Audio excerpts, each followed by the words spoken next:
Саламатсыздар ма? Өтіп кеткен тақырыпта біз қарастырып кеттік.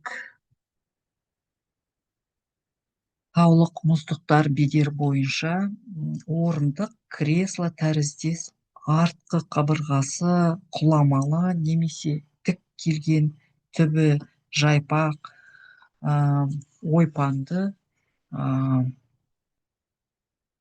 пішіндерді. Мысалы, Іле Алатауы бойынша келтіргенбіз. Сондықтан мына жерде Іле Алатауын біріншіден қарастырып кетейік. Көрінісін. Іле Алатау бұл біздің Қазақстанымыздың өте әдемі жері. Осы жерде осындай пішіндерді біз кездестіреміз.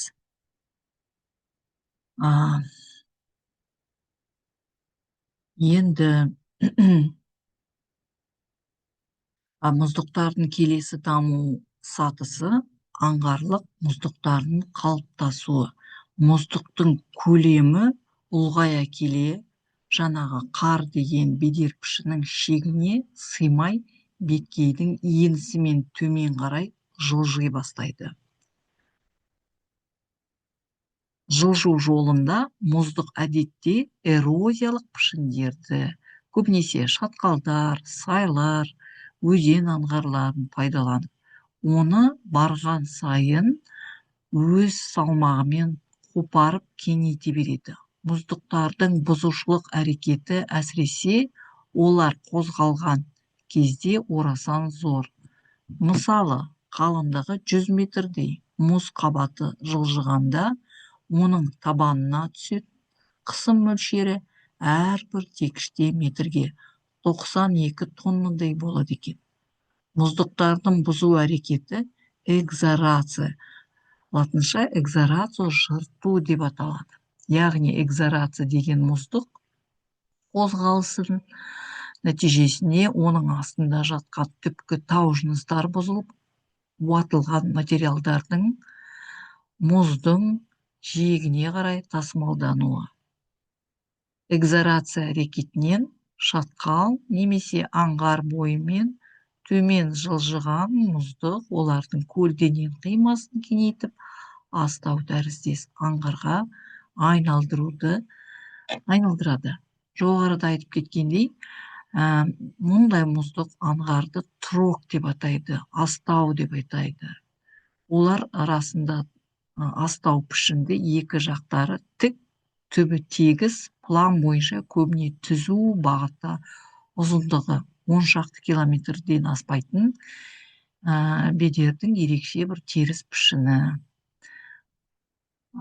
Трогтық екі жақ беткейінің үстіңгі тұсында, қазір суретті көрсетесіздерге, иығы деп аталатын шығыңғы беткейлердің иіні байқалады. Қарап отырсаңыздар.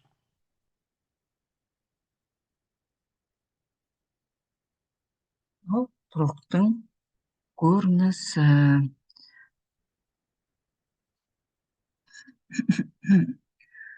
Енді көріп отырғандарыңыздай, екі жақ беткейінің үстіңгі тұсында иығы деп аталатын шығыңқы беткейлердің иіні байқалып тұр. Олар бұрынғы мұз басу кезіндегі мұздықтық аңғарының деңгейін көрсетеді. Трогтың бастау бөлігінде цирктермен шектеліп, төменгі бөлігінде шеткі маренамен бітеді. Одан төмен қарай трогтың аңғар эрозиялық аңғарға ауысып, өзен бастау алады.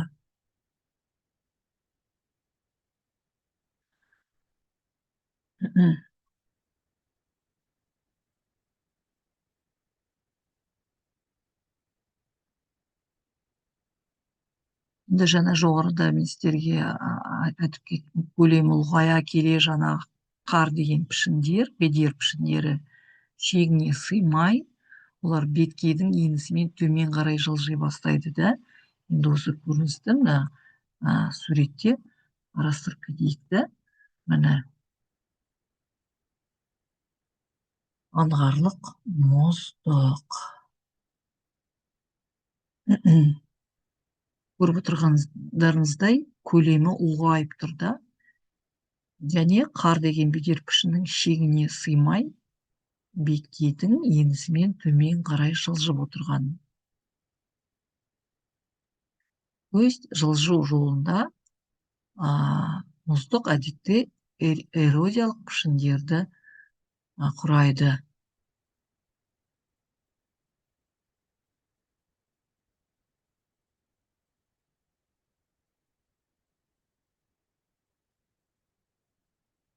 Аңғарлық мұздықтарда қоректену көзі және абляция бөліктерін айқын ажыратуға болады. Ол енді мына сурет бойынша қазір біз қарастырып кетеміз. Аулық мұздық және мұздық аңғарларының қоректену мен еру аймақтарының құрылысының сипаты. Енді А бойынша мына жерде ұзын бойлық қимасы, Б ол пландағы көрініс.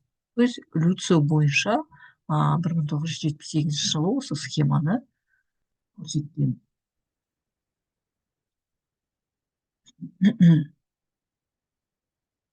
Аңғарлық мұздықтардың қоректену көздері қарлар мен цирктер. Цирктер қоректену бөлігіндегі мұздықтардың беті ойпаңдау болады. Оның себебі шеткі тік тау беткейлерінен құлайтын қар көшкіндердің есебінен. Жаздық күні қар мен мұздықтардың еруінен пайда болған мұздықтың үстіндегі гидрографиялық торы радиальдық ортаға тартқыш түрлерге жатады. Келесі жолы біз жалғастырып кетеміз бұл тақырыбымызды.